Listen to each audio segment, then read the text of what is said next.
So let's start our today's lecture. In the previous lecture, we studied uh, inverting and non-inverting types of operational amplifier, and also we studied the pin configuration of operational amplifier. इसमें 8 pins होती हैं, 2 and 3 पे आप input देते हैं, 6 से output लेते हैं, और 4 and 7 पे आप external DC supply VCC plus VCC और माइनस वीसीसी अप्लाई करते हैं। फिर हमने जो गेन निकालना भी सीखा इन्वर्टिंग और नॉन इन्वर्टिंग टाइप एम्पलीफायर की ओपन लूप गेन हमने देखा कि बड़ा हाई होता है। इसका इंटरनल स्ट्रक्चर भी देखा, इनपुट इम्पीडेंस भी बहुत ज़्यादा होती है और आउटपुट इम्पीडेंस जो है वो कम होती है। ओपन लूप गेन जो है gain that is equal to output voltage over V2 minus V1, जबकि V2 और V1 क्या है, दोनों पिंस के ऊपर जो है पिन वोल्टेजेस है उनका डिफरेंस है। आइडियली ये दोनों इक्वल होते हैं V2 और V1, सो इसलिए ओपन लूप गेन जो है वो आइडियली इन्फिनिटी होता है, लेकिन प्रैक्टिकली ये 10⁵ से लेके 10⁸ तक होता है। फिर हमने देखा कि जब फीडबैक हम लगाते हैं, इसमें फीडबैक अगर आप इन्वर्टिंग इन पे दें तो नेगेटिव फीडबैक होगा जो कि आपकी इनपुट को कम कर देगा, इसलिए नेगेटिव कहते हैं। तो अगर आप नॉन इन्वर्टिंग पे फीडबैक अप्लाई करें यानी पॉजिटिव पिन पे, तो इसे पॉजिटिव फीडबैक कहते हैं। तो फीडबैक जब आप अप्लाई करते हैं तो जो गेन होता है ऑपरेशन एम्पलीफायर का, that becomes independent of open loop gain. तो गेन को फिर आप सर्किट के पैरामीटर्स से चेंज कर सकते हैं, यानी रेजिस्टर्स की वैल्यू से गेन अपनी मर्जी का अचीव आप कर सकते हैं। वो बड़ा आसान है, उसमें जस्ट एक चीज़ आपने याद रखनी थी, जब भी गेन का फार्मूला आप निकालते हैं सर्किट के तौर पे आपने ट्रीट करना है इसको। और ये एक दो चीज़ें ज़हन में रखनी है। एक ये कि इनपुट जो पिंस के अंदर no current is allowed to enter into the pins, यानी पिन के अंदर कोई करंट एंटर नहीं होता इन्वर्टिंग और नॉन इन्वर्टिंग दोनों में, क्योंकि वहाँ पे इनपुट इम्पीडेंस जो है वो बहुत हाई होती है, इसलिए कोई करंट भी पिन से अंदर सर्किट में एंटर नहीं होता इनपुट साइड पे। और जब ऐसे नहीं होता तो फिर पिन के ऊपर जो वोल्टेज है, जिसे यूजली इन्वर्टिंग जो पिन है उसके वोल्टेज को V1 कहते हैं और नॉन इन्वर्टिंग पिन के ऊपर जो वोल्टेजेस हैं उनको V2 कहते हैं। ये दोनों एक दूसरे के इक्वल होते हैं। ठीक है, ये मेन चीज़ें हैं, बाकी तो आपने KCL ही लगाना है। तो उसी सिलसिले में हम जो है वो डिफरेंस एम्पलीफायर जो है उसको हम स्टडी करेंगे। इससे पहले हमने समिंग एम्पलीफायर को कर लिया था। तो डिफरेंस एम्पलीफायर क्या करता है, ये दो जो आप इनपुट सप्लाई करेंगे ऑपरेशनल एम्पलीफायर की इन्वर्टिंग और नॉन इन्वर्टिंग पिन पे, उनका डिफरेंस जो है उसके लिहाज से सिग्नल जो है वो आपको एम्पलीफाई करके दे देगा। So let's see. ये तो ओपन लूप गेन उसने बताया कि ओपन लूप गेन अगर आप गौर से देखें तो उसमें भी ये दोनों इनपुट्स का डिफरेंस ही हो रहा है यहाँ पे, लेकिन चूंकि ओपन लूप हम यूज़ नहीं करते हैं और ये गेन बहुत हाई होता है, तो प्रैक्टिकली इसका कोई यूज़ नहीं, तो हम फीडबैक प्रोवाइड करते हैं, जैसे कि ये सर। इसमें भी आप अगर गौर से देखें, ये फीडबैक जो आउटपुट से कहाँ पे अप्लाई किया हुआ है, इन्वर्टिंग पिन के ऊपर। ये देखें करंट इनटू द पिंस 0 है, 0 लिखा हुआ है ऊपर, यहाँ पे कोई करंट फ्लो नहीं करता। तो जो करंट R1 में से हो गुजरेगा वही R2 में से गुजरेगा, ये सीरीज सर्किट ये वाला हो गया। सिमिलरली यहाँ से जो करंट आएगा R3 में जो आएगा वही R4 में से गुजर रहा होगा, क्योंकि इस तरफ जो है वो कोई करंट फ्लो नहीं करेगा। तो आपने यहाँ पे V2 वोल्टेज अप्लाई कर दिए नॉन इन्वर्टिंग पिन पे, इधर इनपुट जो है वो V2 दे दी है और इधर जो है वो इनपुट क्या दे दी है, इन्वर्टिंग पिन के साथ V1 अप्लाई कर दिया। तो अब आपने इस, अगर आपको मैं ये कहता कि ये डिफरेंस एम्पलीफायर नहीं है, कोई और कोई जस्ट एक सर्किट है, तो आप फिर भी इसका गेन निकालने के काबिल हो जाते। गेन तो वही है ना, आउटपुट ओवर इनपुट, और KCL ही यूज़ करना है। तो इसलिए घबराना नहीं आपने, कोई भी ऑपरेशन एम्पलीफायर का सर्किट आ जाए, चाहे उसका नाम आपको पता है या नहीं पता है, वो आपने अपनी बेसिक अंडरस्टैंडिंग के through V naught over V I की रेशो निकाल देनी है जिसे हम गेन कहते हैं। ठीक है, क्लियर है ये बात यहाँ तक? Yes sir. ये इस पिन के ऊपर जो वोल्टेजेस हैं वो वी ए और वी बी हैं, और ये V A will be equal to V B. ये एक कैरेक्टरिस्टिक है ऑपरेशन एम्पलीफायर की कि पिन के वोल्टेजेस एक दूसरे के इक्वल होते हैं पिन्स के, और यहाँ पे कोई करंट फ्लो नहीं करता। तो उसी तरह आप जो है इस नोड पे केसीएल लगा लें तो ये जो करंट R1 में से गुजर रहा होगा वो क्या होगा, V1 minus V A over R1। ठीक है, ये लिख दिया आपने। That should be equal to V A minus V naught over R2। ये भी आपने दोनों करंट सीरीज में इक्वल होना चाहिए, आपने लिख दिए। यहाँ से आपने R1 और R2 को दोनों टर्म में डिवाइड कर दिया, और वी नॉट ओवर R2 को इस फॉर्म में आपने लिख लिया। ठीक है, यहाँ से आपने मज़ीद थोड़ा सिंप्लीफाई कर लिया और वी नॉट का ये फार्मूला आपने निकाल लिया। लेकिन अभी भी ये वी नॉट का फार्मूला निकला है, लेकिन इसमें वी आई नहीं है, वी इन नहीं है। ठीक है, वो भी हम देखेंगे वो क्या है। सिमिलरली यानी आपने इस नोड पे केसीएल लगाया जस्ट, और वी नॉट की फॉर्म में ये एक इक्वेशन लिखनी है। ये कोई मुश्किल है बात है भाई? No sir. एनीवन अदर, कोई और लड़का बोले इस बारे में? No sir. ठीक है, फिर इसी तरह इस नोड पे आपने लगा लेना है। ये करंट क्या होगा, इधर V2 वोल्टेज है, V2 minus we B over R3। ये current should be equal to V B minus 0 over R4। ये क्लियर है? ये इक्वेशन केसीएल ही लगाया हुआ है आपने। यहाँ से वी बी की इक्वेशन आपने लिख ली, रीअरेंज कर।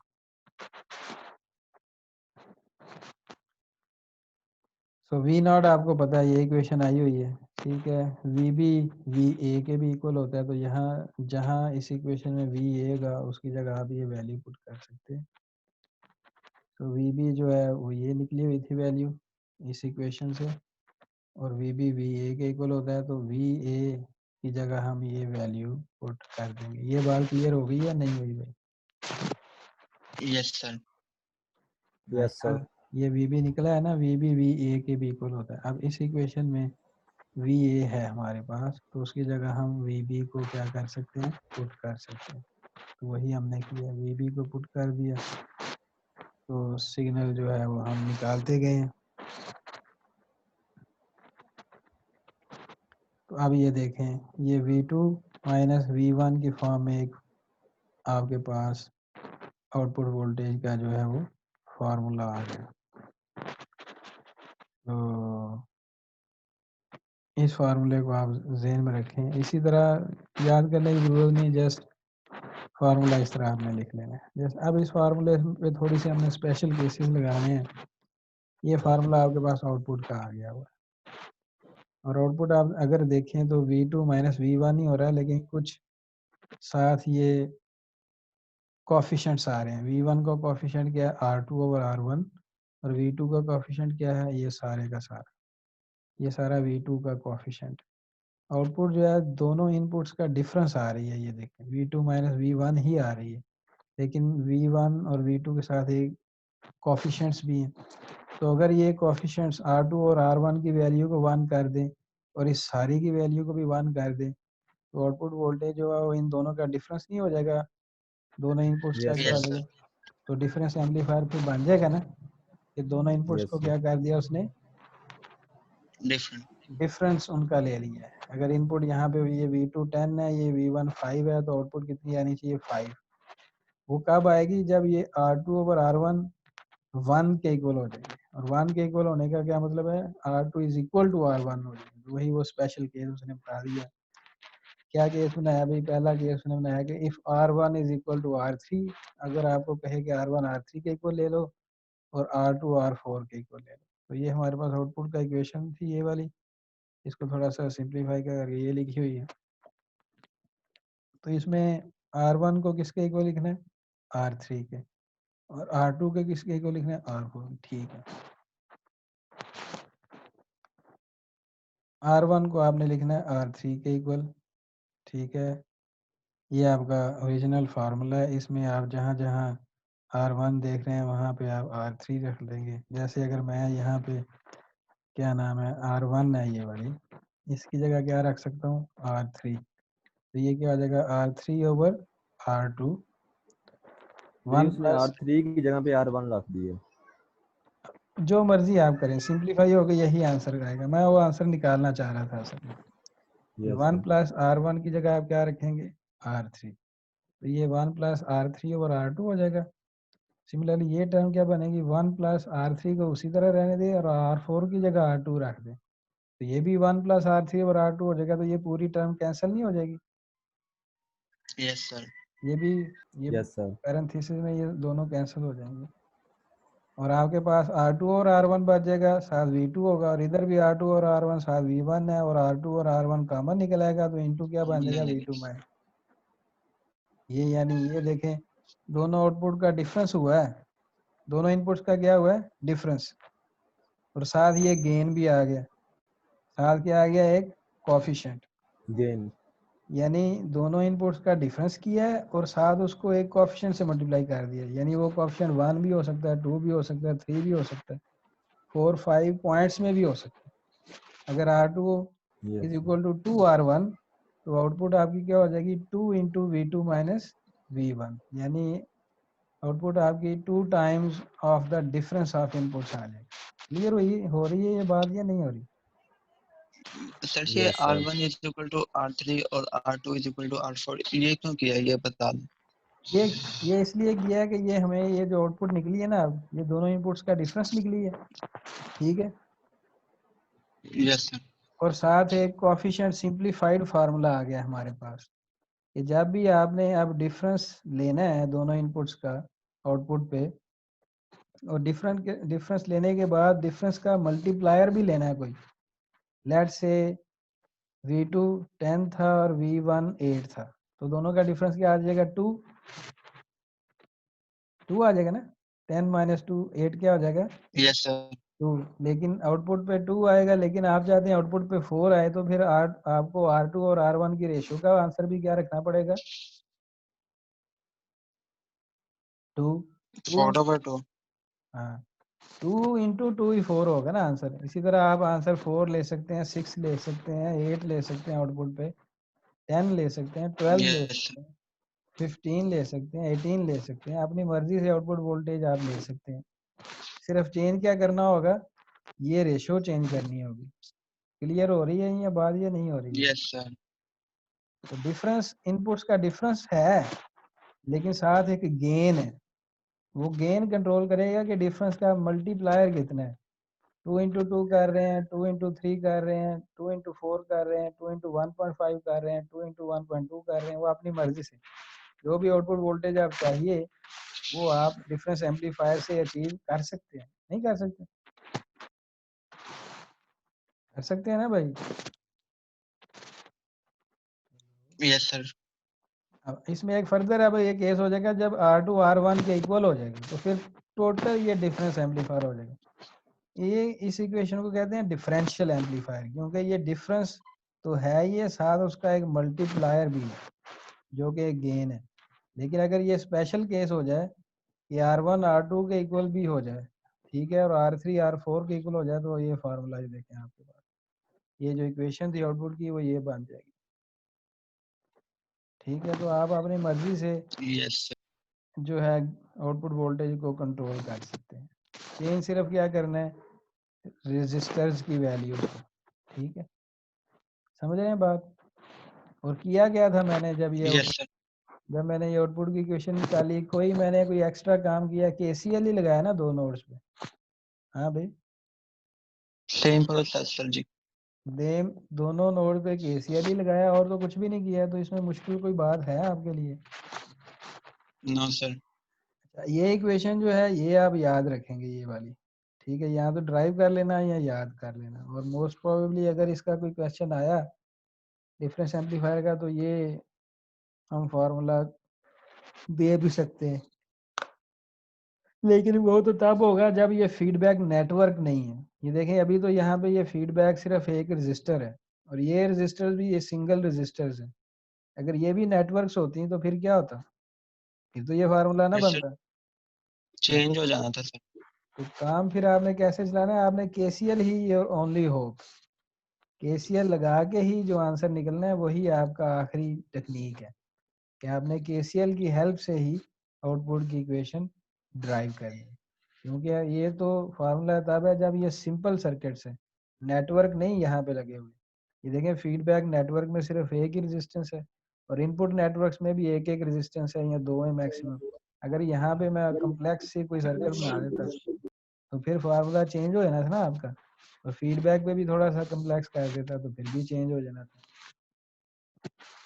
तो इसलिए जो लड़के इसको मेमोराइज करेंगे उनके लिए मसला होगा। इसका तरीकाकार सिर्फ क्या है कि आप केसीएल की हेल्प से ड्राइव करना सीखें फार्मूला। ठीक है बात ये। Yes sir. तो अब ये सर्किट डिजाइन की तरफ भी आ जाते हैं, बड़ा इजी है। ये देखें, design an operation amplifier with the inputs V1 and V2 such that, ये आउटपुट इक्वेशन अब गिवन है, वो क्या है -5V1 + 3V2। ये कौन सा किस एम्पलीफायर की आउटपुट है, समिंग की है या डिफरेंस की?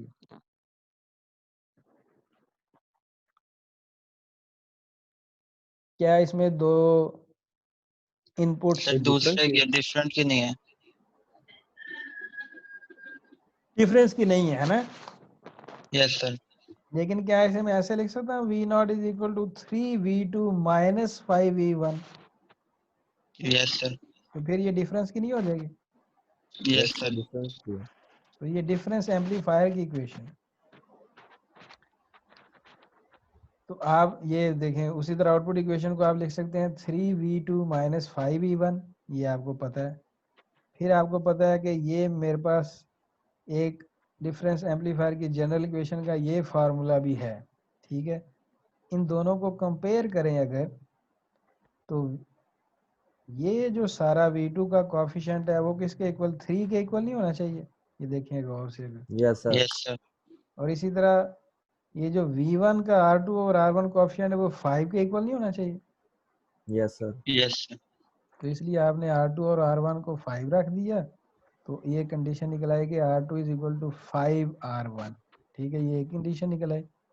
दूसरी उसी तरह ये जो सारी थी, ये जो सारा कोफिशिएंट था, ठीक है, R2 और R1 किसके इक्वल था, 5 के, वो 5 रख दिया और इस सारे को भी इस तरह रख दिया और ये = 3 होना चाहिए था। क्योंकि ये देखे ना, ये सारे का सारा कोफिशिएंट किसके इक्वल है, V2 का कोफिशिएंट है ना, और वो 3 के इक्वल होना चाहिए, और R2 और R1 5 के इक्वल होता है।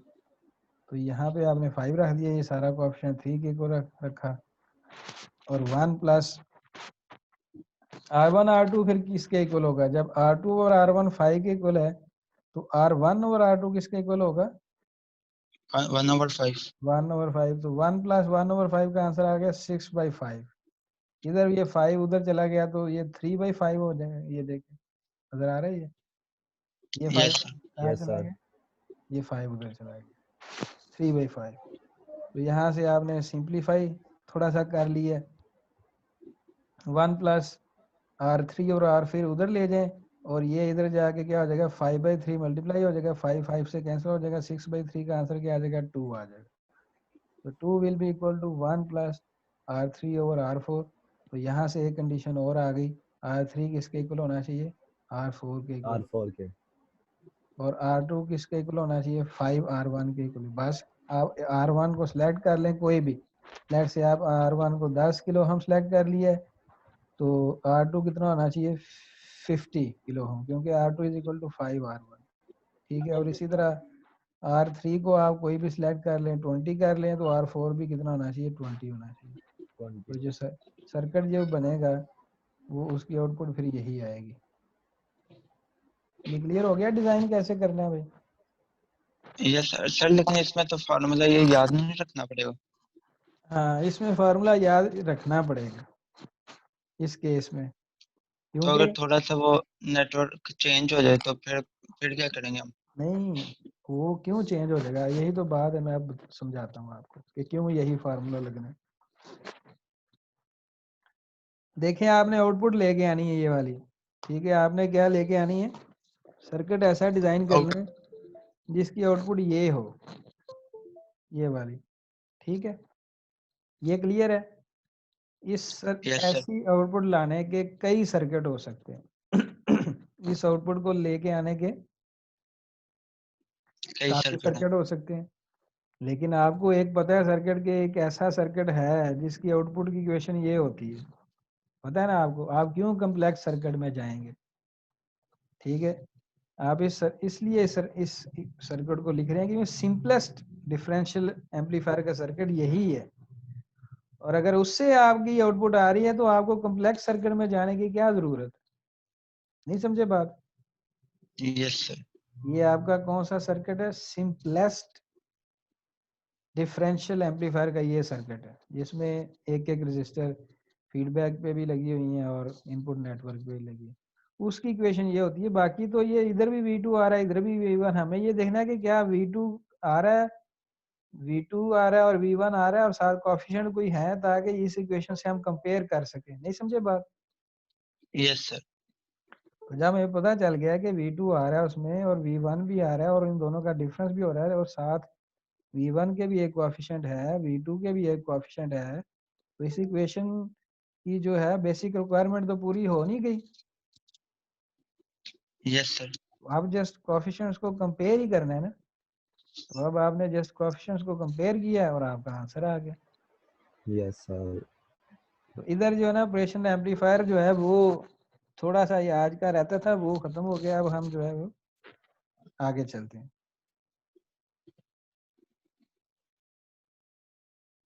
सर ये रिकॉर्डिंग दोबारा शुरू कर लेना नए टॉपिक के लिए। अच्छा, अभी रिकॉर्डिंग रुक गई है? नहीं, वैसे वो टॉपिक चेंज हो जाएगा ना। इसके अंदर ही है ना, ये आज के लेक्चर में ही चल रही है। मैं बताऊंगा कि टॉपिक अब चेंज हो गया लेक्चर, ठीक है? चलिए ठीक। So now we are going to start chapter number 12। पिछला हमारा ऑपरेशनल एम्पलीफायर का जो टॉपिक है वो खत्म हो गया है। उसमें हमने इन्वर्टिंग, नॉन इन्वर्टिंग, समिंग और डिफरेंशियल एम्पलीफायर जो है उसको स्टडी किया जस्ट, ठीक है? और बड़ा इजी था, मेरे ख्याल में तो काफ़ी इजी है। आप अगर circuit yes analysis sir. Basic techniques को लगाएंगे तो हो जाएगा, लेकिन कम्प्लेक्स वो हो सकता है। कम्प्लेक्स उसके क्वेश्चन तब होंगे जब फीडबैक नेटवर्क और इनपुट नेटवर्क दोनों थोड़े से नेटवर्क होंगे, रजिस्टर की बजाय क्या होंगे? नेटवर्क्स। नेटवर्क्स। यानी फीडबैक पे भी फीडबैक एक रजिस्टर नहीं होगी बल्कि एक नेटवर्क होगा, एक से ज्यादा रजिस्टर्स होंगे, और इनपुट पे भी एक रजिस्टर नहीं होगी बल्कि क्या होगा? नेटवर्क होगा। नेटवर्क। तो ये जो चैप्टर है 12, ये बहुत इजी है, इसमें कुछ भी नहीं है। इसमें हम देखेंगे कि there are two types of elements जो आपने पढ़े हैं चैप्टर 1 में। कौन कौन से होते हैं भाई? Passive elements active element. And passive. Active element. Resistors जो थी वो कौन से एलिमेंट्स हैं? Passive element. वो पैसिव है। वो एनर्जी कैपेसिटर। Capacitor resistance. वो एनर्जी जो है वो स्टोर नहीं करते, ठीक है? एनर्जी को क्या करते हैं? Yes, वो sir. डिसिपेट करते हैं। डिसिपेट का मतलब ये होता है एनर्जी कंज्यूम करते हैं। लेकिन कुछ एलिमेंट ऐसे हैं जो एनर्जी को क्या करते हैं? स्टोर भी कर सकते सप्लाई करते हैं।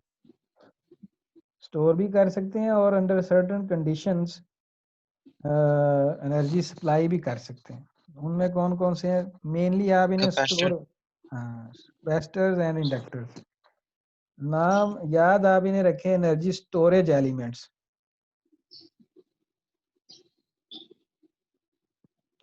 तो स्टोरेज एलिमेंट्स कौन कौन से हैं आपके? Capacitors and inductors. इंडक्टर्स। तो पहली तो ये बात होगी, इस चैप्टर में हमने इन दोनों का थोड़ा थोड़ा पढ़ना है। इन उसमें लिखा है, this chapter we shall introduce to new and important passive linear circuit elements. Passive है ये, अभी भी पैसिव है, ये एक्टिव नहीं है। इनको एक्टिव ना कहना। एक्टिव वो होते हैं जो एनर्जी जनरेट करते हैं, लेकिन ये भी क्या करेंगे? आइडियल अगर कैपेसिटर हो ना, आइडियल कैपेसिटर हो, तो वो हम कह सकते हैं कि एनर्जी स्टोर करता है और फिर कंज्यूम भी उतनी ही जितनी कंज्यूम करता है उतनी ही रिलीज कर देता है। लेकिन ये खुद से कोई जनरेट नहीं करते, ठीक है? इसलिए स्टिल दे आर व्हाट, इस कैटेगरी में पैसिव ही है, ठीक है? तो स्टार्ट करते हैं कि ये स्टोर कहाँ पे एनर्जी इनमें होती है और कैसे एनर्जी स्टोर होती है, और एनर्जी जो स्टोर होती है उसको क्या हम किसी फार्मूले से फाइंड भी कर सकते हैं या नहीं कर सकते। कैपेसिटर सीरीज में लगे हों तो इक्विवेलेंट कैपेसिटेंस कैसे निकालनी है। लेट से 10 कैपेसिटर सीरीज में लगे हैं या 10 पैरेलल में लगे हैं, या कुछ सीरीज में लगे हैं कैपेसिटर, कुछ पैरेलल में लगे हैं।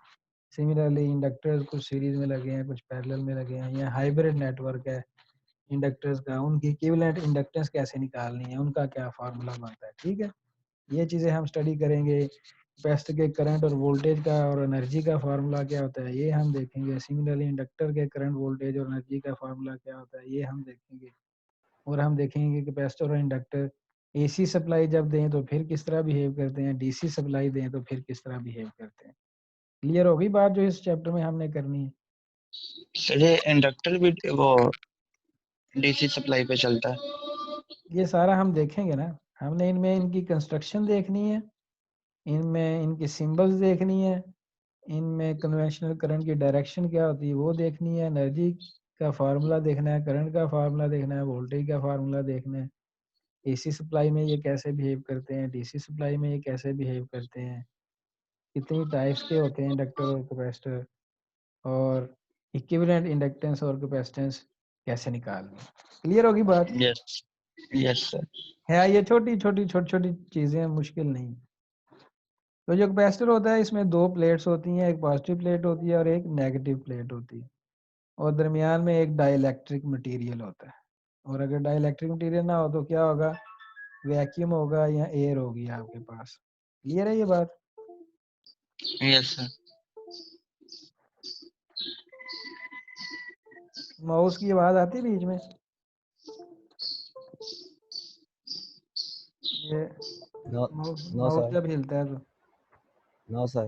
चलो, मुझे आ रही, मैंने कहा शायद आपको भी माउस। आती है, आवाज आती है सर। ठीक है, तो ये एक कैपेसिटर है। ये देखिए इसमें एक पॉजिटिव प्लेट है और ये माइनस क्यू। क्यू जो है वो चार्ज को शो करता है। पॉजिटिव प्लेट पे कौन सा चार्ज होगा, पॉजिटिव, और नेगेटिव प्लेट पे कौन सा चार्ज होगा, नेगेटिव। और ये दरम्यान में dielectric material. Dielectric material कौन सा होता है, इंसुलेटर होता है। कौन सा होता है भाई? इंसुलेटर। इसमें से करंट फ्लो नहीं कर सकता। और ये सारे उसकी लीड्स हैं जो किसके साथ कनेक्टेड होंगी, Plates के साथ. और ये बैटरी के साथ या वोल्टेज सोर्स के साथ क्या होगी, ये कनेक्टेड होगी। कनेक्टेड। ये देखें, ये वोल्टेज आपको यहाँ पे मिल रहा होगा। दोनों प्लेट्स के क्रॉस वोल्टमीटर लगाएंगे तो वोल्टेज आपको क्या हो रहा होगा, मिल रहा होगा। तो इस तरह जो है ये इसकी बेसिक कंस्ट्रक्शन है। ठीक है, तो जब आप ये देखें वोल्टेज सोर्स जब आप अप्लाई करते हैं तो पॉजिटिव प्लेट पे कौन सा चार्ज स्टोर हो जाता है, पॉजिटिव, और नेगेटिव प्लेट पे कौन सा चार्ज स्टोर हो जाता है, नेगेटिव। नेगेटिव। इसलिए हम इसे कह सकते हैं कि कैपेसिटर जो है वो चार्ज स्टोरिंग क्या है, डिवाइस है। और ये चार्ज स्टोर कहाँ पे होता है, प्लेट्स के ऊपर होता है। और पॉजिटिव और नेगेटिव प्लेट्स के बिटवीन क्या कौन सी चीज़ होती है, डाइलेक्ट्रिक। और ये इलेक्ट्रिक फील्ड भी तो होता है ना, इलेक्ट्रिक फील्ड लाइंस भी होंगी यहाँ पे। Yes sir. Electric field line जो है वो पॉजिटिव से निकलती है, कहाँ पे जाके ख़त्म होती है, नेगेटिव। नेगेटिव प्लेट पे। तो एनर्जी जो है वो असल में इस इलेक्ट्रिक फील्ड के अंदर क्या हो रही है, स्टोर होती है। ठीक है ये बात? Yes Yes, sir. sir. Plates के दरमियान में जो डाई इलेक्ट्रिक है ना उसमें एनर्जी स्टोर हो रही है। इलेक्ट्रिक फील्ड वहाँ पे होता है तो एनर्जी वहाँ पे स्टोर होती है। तो ये जो चार्ज है जो प्लेट्स पे स्टोर हो रहा है इसका फार्मूला है सी वी के इक्वल। किसके इक्वल है, सी एंड वी। वी क्या है, अप्लाइड वोल्टेज, और सी क्या है, capacitance of the capacitor, capacitance of the capacitor. Capacitor. तो अब अगर आपसे सवाल करें कि अगर वोल्टेज डबल कर दें तो चार्ज क्या वैल्यू क्या हो जाएगी, क्या यस चीज़ है सर। जी दोबारा पूछिए. कैपेसिटर का अप्लाइड वोल्टेज डबल कर दें तो चार्ज की वैल्यू भी क्या हो जाएगी, डबल हो इससे जाएगी। डबल हो जाएगी. डबल। और अगर इसी तरह डायरेक्टली प्रोपोर्शनल। डायरेक्ट रिपोर्ट, और इसी तरह अगर कैपेसिटेंस को डबल कर दें तो चार्ज की वैल्यू फिर भी क्या हो जाएगी, डबल डबल। हो जाएगी। इट मीन्स अगर आपने कैपेसिटर पे चार्ज को डबल करना है यानी बढ़ाना है तो आप या तो अप्लाइड वोल्टेज को बढ़ा दें या फिर किसको बढ़ा दें, कैपेसिटेंस। कैपेसिटर। अब आपसे सवाल है कि आप कैपेसिटर लेके आ जाते हैं मार्केट से, तो अब आपने उसका चार्ज डबल करना है तो कौन सा मेथड यूज करेंगे, फिर वोल्टेज बढ़ाएंगे, क्यों, क्योंकि क्योंकि वो वोल्टेज कैपेसिटेंस अवेलेबल। हम बढ़ा नहीं सकते हैं। कैपेसिटेंस हम बढ़ा नहीं सकते, वेरी वेरी गुड आंसर, क्योंकि वो एक दफ़ा बन के आ गया कैपेसिटर और उसकी जो यस फिजिकल सर, डायमेंशंस हैं वो आप चेंज तो नहीं कर सकते चेंज घर नहीं बैठे, करते। तो यस आप सर, फिर नहीं क्या कर सकते, बैटरी होगी, बैटरी के वोल्टेज तो लैब में पता है ना आपको चेंज कर सकते हैं आप उसकी चेंज कर नॉब्स, सकते हैं। ठीक है, ये बात क्लियर यस है। Yes sir. यस। तो कैपेसिटेंस जो थी उसका भी फार्मूला है, कैपेसिटेंस का फार्मूला है epsilon A over D. A क्या है, एरिया एरिया। ऑफ द, ठीक है, yes sir. C area of. Surface of each plate, ये जो सरफेस ए प्लेट है ये रेक्टेंगुलर प्लेट है ना, यस सर। रेक्टेंगल का एरिया निकालना आता है ना, सरफेस एरिया आपको, width yes into sir. Height, width into क्या कर देंगे आप, हाइट। हाइट। और इसी तरह डी क्या है, दो प्लेटों के दरमियान distance. Distance, distance between two plates ये। तो अगर आप डिस्टेंस बिटवीन टू प्लेट्स कम करें तो कैपेसिटेंस क्या हो जाएगी, बढ़ जाएगी, और अगर इसी तरह एरिया ऑफ द प्लेट्स ज्यादा करें तो फिर भी कैपेसिटेंस क्या हो जाएगी, बढ़ जाएगी, समझ रहे हैं बात। Yes sir. Yes sir. जब कैपेसिटेंस बढ़ेगी तो चार्ज ज्यादा स्टोर होगा ना फिर, यस सर। तो इट मीन्स अगर आपने कैपेसिटेंस बढ़ानी है कैपेसिटर की तो आप क्या करें, या तो surface area of the plates बढ़ा लें या या फिर डिस्टेंस कम करना है। डिस्टेंस बिटवीन द प्लेट्स कम कर दें। सर ये क्वेश्चन था, हाँ जी हाँ जी। तो जब हम कैपेसिटर लेके आते हैं उसके ऊपर तो दो वायर्स लगी होती हैं, उसी पर हम इनपुट दे रहे होते हैं, उसी पर आउटपुट ले रहे होते हैं, फिर वो किस तरह फिर काम करता है। कैपेसिटर पर दो वायर, दो टर्मिनल होते हैं कैपेसिटर के, जैसे दो टर्मिनल जो बने होते हैं ऊपर, उसको हम वायर के साथ जोड़ देते हैं, मतलब उसी पर हम ब्रेड इनपुट बोर्ड पे दे रहे लगा होते हैं, देते हैं उसी से जैसे रजिस्टर लगाते हैं, हाँ उसी पर हम इनपुट दे रहे होते हैं और उसी से आउटपुट ले रहे होते हैं एक ही टाइम में। वो किस तरह से जी फिर वर्क कर रहा होता है। इनपुट दे रहे हैं, असल में जब आप आउटपुट लेते हैं ना तो आप यस सर। लगाते हैं पैरेलल में, कोई चीज लगाते हैं, किस में लगाते हैं, पैरेलल। पैरेलल में। जब एक लेट से एक कैपेसिटर को आपने इनपुट दी है, यस कोई सर। 10 वोल्ट दे दी है, और फिर आप अब उससे आउटपुट भी लेना, 10 वोल्ट कहाँ से दिए हैं, बैटरी से, 10 वोल्ट यस तक सर। वो चार्ज हो जाएगा कैपेसिटर। अब अगर आप 7 वोल्ट मीटर लगाते हैं ना कैपेसिटर के पैरेलल में तो वो कितने वोल्ट शो करेगा, 10 वोल्ट। फिर आप 10। बैटरी हटा दें, जब आपने चार्ज कर लिया ना कैपेसिटर को, अब आप यस जो सर। बैटरी साथ लगाई थी वो हटा दें और कैपेसिटर के पैरेलल में एक रेजिस्टर लगाएं तो capacitor as a source act करेगा, वो डिस्चार्ज हो जाएगा उस रेजिस्टर के थ्रू, जो भी चार्ज उस पर स्टोर हुआ होगा वो कहाँ पे जाएगा, उस रजिस्टर में रेजिस्टर फिर के थ्रू डिस्चार्ज होगा। लेकिन लगाना उसे उन्हीं दोनों टर्मिनल पे पड़ना है, रेजिस्टेंस के साथ कैपेसिटर के वही टर्मिनल लगेंगे जहाँ जो, ये टर्मिनल तो वही है ना, अब 4 टर्मिनल तो नहीं हो सकते, नहीं वो हो होते हैं सकती। Yes sir. ट्रांसफार्मर के होते हैं, दो इनपुट यस सर। साइड पे होते हैं, दो आउटपुट साइड पे, दो आउटपुट साइड पे होते वो इनपुट आउटपुट साइड होती है उसकी। इसमें ये होता है कि कैपेसिटर एक टाइम पे इस पे इनपुट दे सकते हैं और दूसरे टाइम पे इस पे आउटपुट ले सकते हैं। जो आप बात करें ना वो आप वोल्ट मीटर लगाते हैं, जब इन कैपेसिटर को आपने इनपुट दी होती है तो आप वोल्ट मीटर लगाते हैं, वो एक्सटर्नल टर्मिनल्स होते हैं, वोल्ट मीटर के अपने टर्मिनल्स होते हैं, जो जब आप वहाँ पे लगाते हैं तो फिर volt meter output voltage show करता है। और ये भी हमने बात बताई थी कि जो आइडियल वोल्ट मीटर है उसकी अपनी रेजिस्टेंस इन्फिनिटी होती है ताकि वो कोई करंट ड्रा ना करे, ठीक है। हैं। Yes sir. आइडियल जो वोल्ट मीटर है उसकी अपनी रेजिस्टेंस इन्फिनिटी होती है, क्योंकि अगर उसकी अपनी रेजिस्टेंस इन्फिनिटी नहीं है तो कुछ करंट फिर उसके अंदर भी चला जाएगा ना, कुछ करंट वोल्ट चला मीटर जाएगा। के, यस सर। तो वो फिर एग्जैक्ट आउटपुट नहीं आएगी जो आनी चाहिए, जो शो होनी चाहिए, क्योंकि एग्जैक्ट तो तब आती है जब करंट बिल्कुल वोल्टमीटर से पास ना करे। तो वो जो बात है वो लहदा वो ये आप कर रहे हैं कि एक टाइम पे हमने इसे इनपुट दी हुई है तो उसी टर्मिनल से आउटपुट तो उसी से लेनी है, लेकिन जब आपने एक पैसे से आउटपुट लेनी है तो फिर इनपुट हटानी पड़ेगी। फिर इनपुट क्या करनी पड़ेगी? हटानी हटानी पड़ेगी। पड़ेगी। कैपेसिटर को डिस्चार्ज होने का टाइम देना पड़ेगा। क्या डिस्चार्ज होने के लिए कोई पाथ देना पड़ेगा, तो फिर वो एज ए सोर्स एक्ट करे। चाहे आप चले ना भी इनपुट को हटाएं, कोई ऐसा सर्किट में कॉन्फ़िगरेशन ऐसी बनानी पड़ेगी कि उसे डिस्चार्ज होने के लिए कोई रेजिस्टिव पाथ मिले। जब तक वो उसे पाथ नहीं मिलेगा वो चार्ज ही रहेगा। ठीक है, नहीं समझे बात? ये थोड़ी ओके सी हाई सर। लेवल की बात है। यानी ओके कैपेसिटर सर, जब समझ गया। जब कैपेसिटर फुली चार्ज हो जाता है तो अब वो वेट कर रहा है डिस्चार्ज होने के लिए, उसे एक पाथ चाहिए। क्या चाहिए? रेजिस्टिव पाथ चाहिए। वो जो ही उसे वो यस पाथ सर। मिलेगा वो उस रेजिस्टेंस के थ्रू क्या हो जाएगा? डिस्चार्ज हो गया। जब तक उसे नहीं मिला डिस्चार्ज हो वो जाएगा।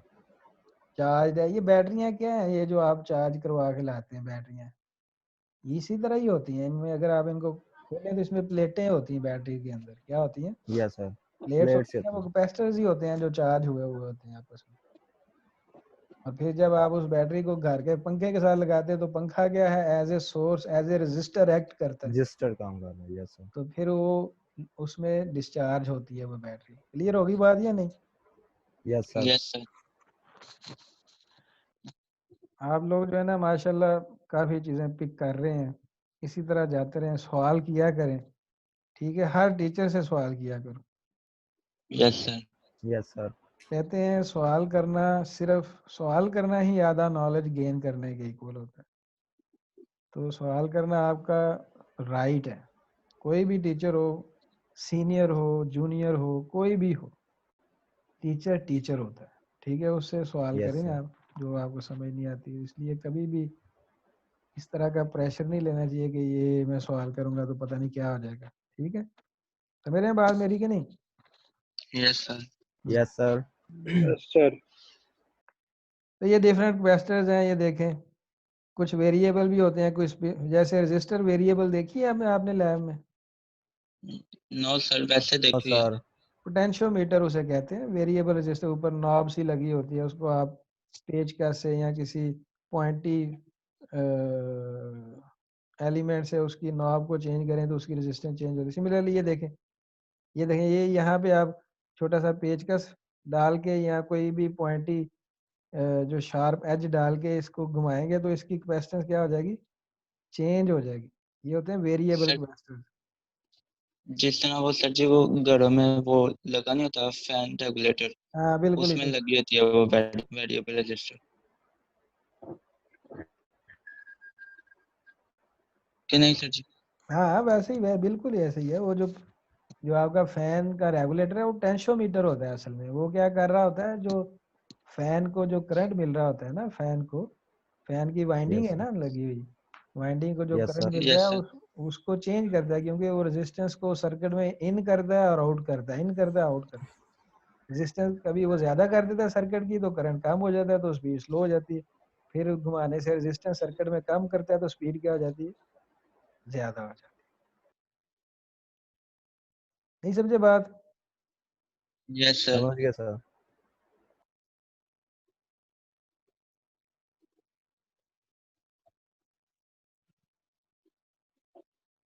ठीक। ये लड़के ग्रुप में भी मैसेज करी जा रहे हैं, 2 से 3 नहीं हो सकती। कौन सी सर ड्राइंग जमा पहले कर? लेक्चर कंप्लीट कर। अच्छा चलो ठीक। तो ये वेरिएबल रजिस्टर है, कैपेसिटर है, ये दूसरा है। ठीक है, इसी तरह जो कैपेसिटर है वो पोल, जैसे मैंने बताया था कि रेजिस्टेंस की कोई पोलैरिटी नहीं होती। रेजिस्टेंस का बस ये होता है, कन्वेंशनल करंट को देखना है होता है कि जिस टर्मिनल में करंट एंटर होता है वहां रेजिस्टर की पोलैरिटी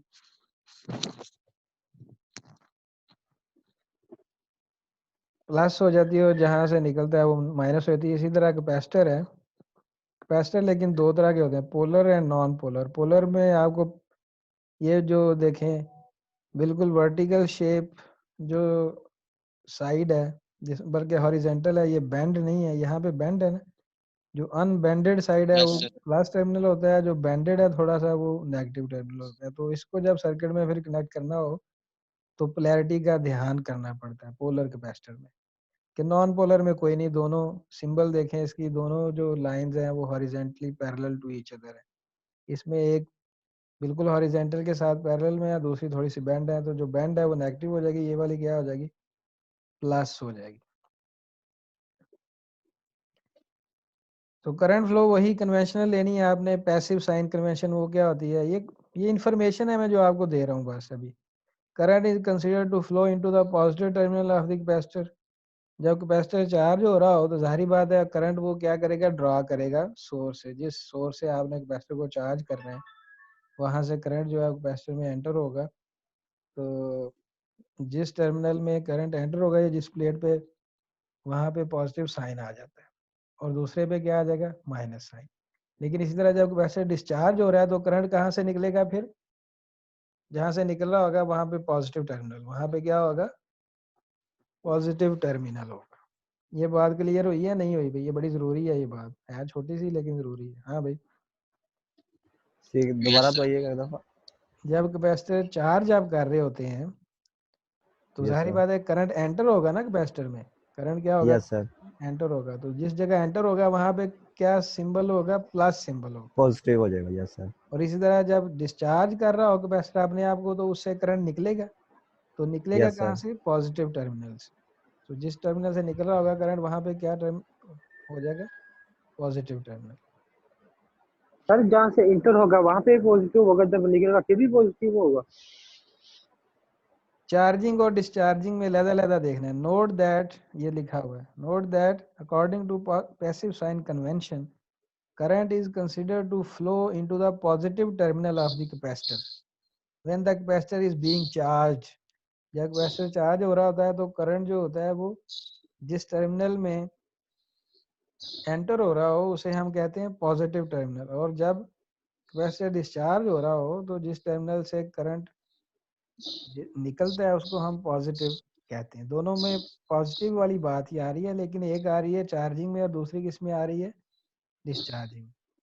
चार्जिंग में करंट जो है वो पॉजिटिव टर्मिनल में एंटर होता है और डिस्चार्जिंग में करंट पॉजिटिव टर्मिनल से निकलता है, डिस्चार्ज फ्लो आउट होता है। ये करंट की फ्लो की डायरेक्शन। उसी तरह अब आपको पता है करंट की जो बेसिक डेफिनेशन चैप्टर 1 में आपने पढ़ी है वो क्या है, D Q by D T, rate of change of charge with respect to time.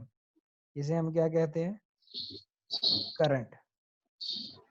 ये चैप्टर 1 से डेफिनेशन है करंट की। Delta Q over Yes, sir. Delta T पढ़ी थी आपने, delta Q over delta Yes, T. sir. वो तो था डीसी में डेल्टा लिखा होता है, लेकिन एसी में क्या होता है, D Q by D T होता है, DT. क्योंकि उसमें rate of change of charge है विद रिस्पेक्ट टू टाइम है। और डीसी में जो है वो इंटरवल लेते हैं आप, डेल्टा टी का भी क्या होता है, इंटरवल, क्योंकि उसमें चार्ज हर इंस्टेंट पे आप नहीं देखते कितना चेंज हो रहा है, उसमें आप देखते हैं एक इंटरवल में कितना चेंज हो रहा है। 5 से 10 सेकंड गुजर गए हैं, 5 सेकंड से टाइम कितना गुजर गया, 10 सेकंड। तो टोटल चार्ज कितना, लेट से टाइम कितना गुजरा है 5 से 10, तो डेल्टा टी का आंसर क्या आ गया, 5। इसी दौरान आप देखते हैं कि कितने चार्जेस गुजर गए हैं, लेट से चार्जेस कितने गुजरे हैं, 100 गुजरे हैं। डेल्टा यानी Q1 कितना था, पहले 100 था और फिर 5 सेकंड में 200 चार्जेस मजीद गुजर गए हैं, तो डेल्टा Q 200 आ गया। तो आप 200/5 करके आंसर करंट का निकाल लेते हैं, लेकिन इसमें नहीं है, क्योंकि इसमें हर इंस्टेंट पे जो है वो आपका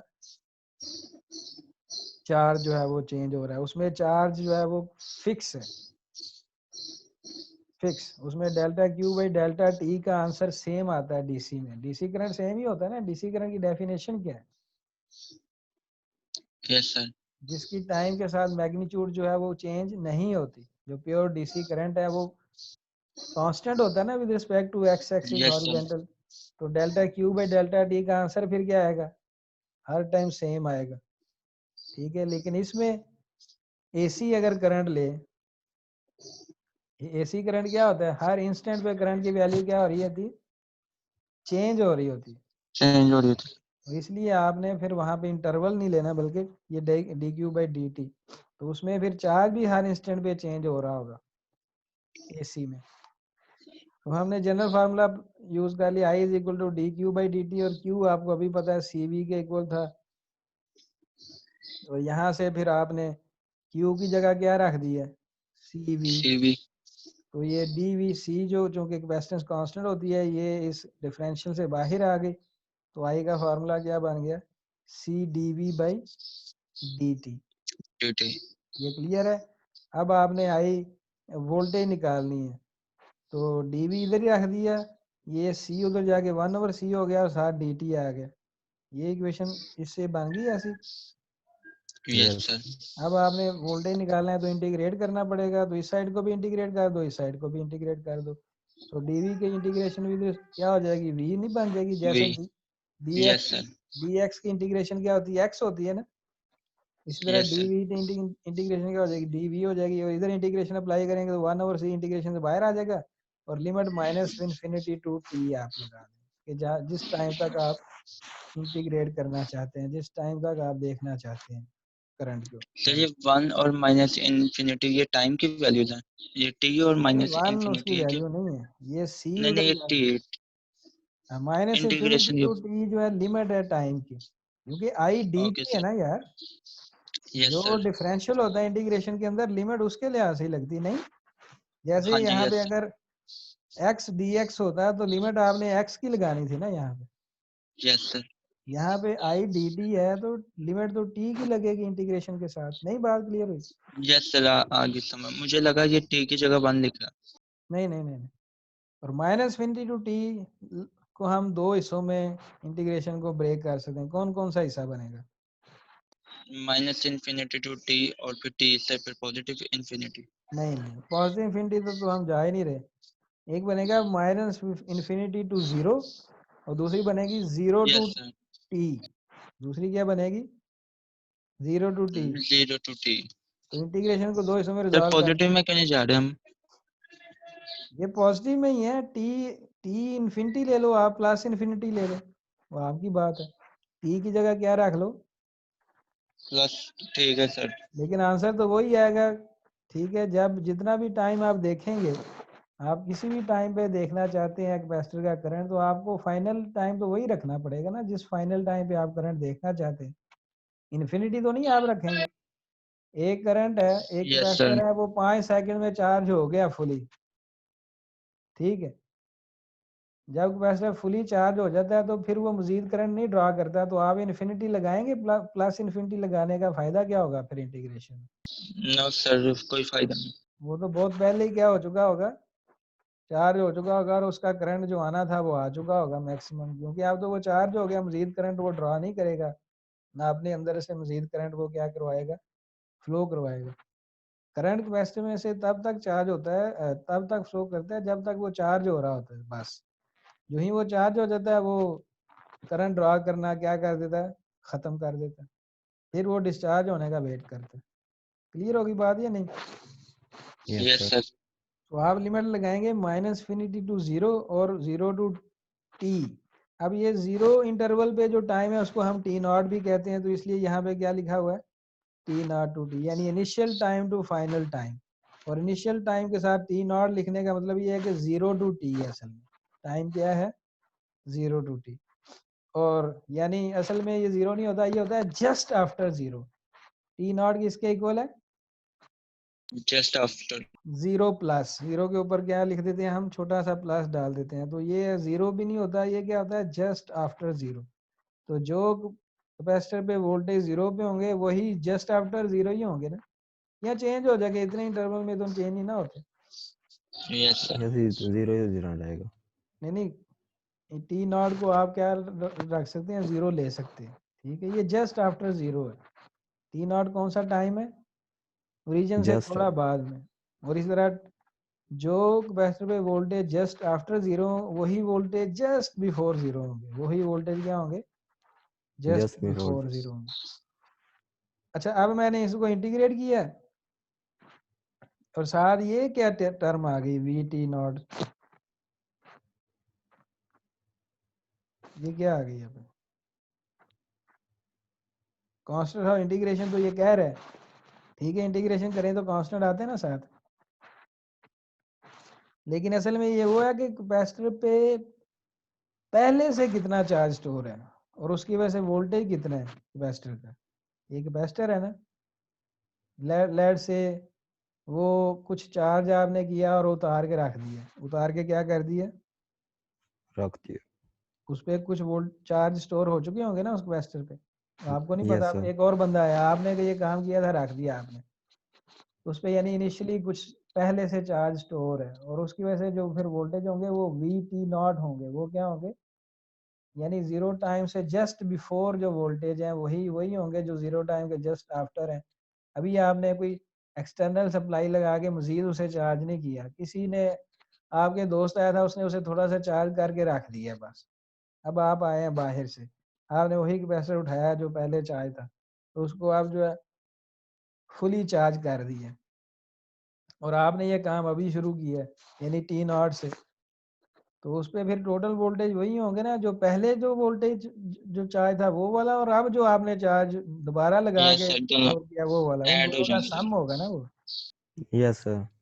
ठीक है ना, तो ये जो VT0 है ये वो वोल्टेज है कैपेसिटर के जो इनिशियली उसके चार्ज की वजह से, इनिशियल चार्ज की वजह से, इनिशियल अगर उस पर कोई चार्ज है कैपेसिटर पे, इनिशियली कोई वो चार्ज है तो उसकी वजह से जो वोल्टेज है उनको हम क्या कहते हैं, VT0।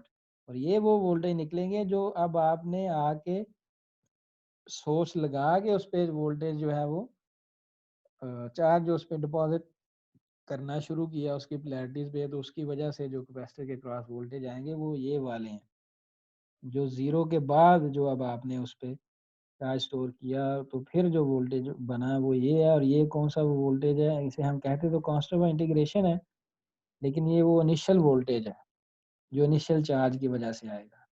ये सिंबल उसी तरह बना ली, ये रजिस्टर है, देखें इसके जिस टर्मिनल में करंट एंटर होता है वहाँ पे प्लस साइन, जहाँ से निकलता है माइनस साइन। और इसी तरह जब कैपेसिटर चार्ज हो रहा होता है तो कन्वेंशनल फ्लो के करंट फ्लो के मुताबिक ये टर्मिनल, पॉजिटिव टर्मिनल में करंट एंटर होता है, नेगेटिव से क्या करता है, लीव होता है। और अगर यही डिस्चार्ज हो रहा होता तो ये एरो ऊपर को होना था, एरो क्या होना था भाई, ऊपर को, तो करंट कहाँ से फिर निकल रहा होना था, पॉजिटिव से। पॉजिटिव। अच्छा, ये जो चीज़ है ना ये बड़ी इंपॉर्टेंट है, इस फार्मूले को गौर से देखें, ये जो करंट का फार्मूला बना हुआ ये क्या शो करता है। बस 2 मिनट का लेक्चर रह गया, बस इसके बाद खत्म करते हैं। Okay sir. इस फार्मूले पे गौर करें आप जस्ट, ये फार्मूला क्या शो कर रहा है, ये फार्मूला ये शो कर रहा है कि अगर dV/dt 0 हो, dV/dt dt 0, तो ये करंट 0 हो जाएगी। करंट 0 हो जाएगा, तो dV/dt किस वोल्टेज सोर्स का 0 होता है, किस वोल्टेज सोर्स में rate of change of voltage time के साथ वोल्टेज चेंज नहीं होता, कौन सा ऐसा वोल्टेज सोर्स है, डीसी होता है या एसी होता है, DC. DC. DC. DC voltage source की जो आउटपुट होती है with respect to time constant रहती है ना, यस सर। यस तो उसमें rate of change of voltage with respect to sir time DC होता है। 0 होगी उसमें, यस सर। तो ये आई की वैल्यू फिर क्या आ जाएगी, 0। 0, जब कैपेसिटर का करंट 0 हो तो इट मींस वो ओपन सर्किट है, वो क्या है, ओपन ओपन सर्किट है। सर्किट। तो यही लिखा हुआ है, एक capacitor is an open circuit to DC. ये टू बात डीसी। क्लियर हो गई, मैंने प्रूव भी कर दी है ये बात इसी यस फार्मूले। सर। तो ये जो पीछे हमने इक्वेशन वगैरह देख रहे थे वो डीसी के लिए थी सारी। वो सब के लिए, वो एसी डीसी ऐसे। दोनों के लिए, और उसमें से ये स्पेशल केस निकला है डीसी वाला, डीसी में ये इक्वेशन ही एप्लीकेबल ही नहीं होती, आई 0 आ जाता है, आई क्या आ जाता है, 0। जीरो आ जाता है। हाँ, हम ये कह सकते हैं कि डीसी सप्लाई जब हम देते हैं कैपेसिटर को तो वो ओपन सर्किट के तौर पे बिहेव करता है। वो किस तरह बिहेव करता है, ओपन सर्किट के ओपन तौर पर। सर्किट। क्योंकि rate of change of voltage नहीं ना हो रहा होता। तो फिर आपने ये जो है कि ये पिछले फार्मूले हैं ये फिर कब हो रहे होंगे, कब अप्लाई होंगे, जब rate of change of voltage हो रहा होगा, और वो किस में होता है ज्यादा, एसी में। एसी में। तो ये फार्मूलों का जो असल यूज है वो किस में है, एसी सर्किट्स में। कहाँ पे है भाई, एसी में सर। एसी में।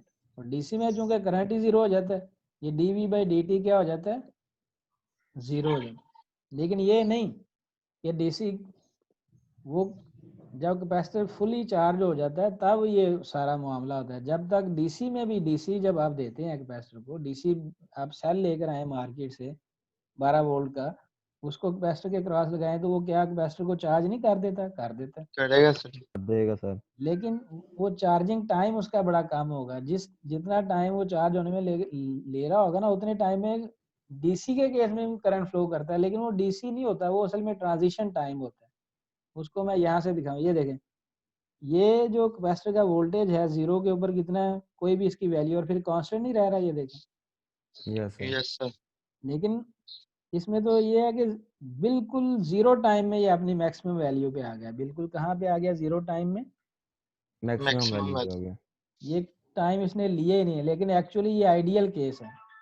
प्रैक्टिकल में होता है कि बहुत थोड़ा डीसी के केस में भी ये स्लोप बिल्कुल 90 पे नहीं होती, बल्कि क्या होती है, थोड़ा सा ऐसे होती है, थोड़ी सी स्लोप होती है, बिल्कुल यस स्क्वायर सर। वेव नहीं होती।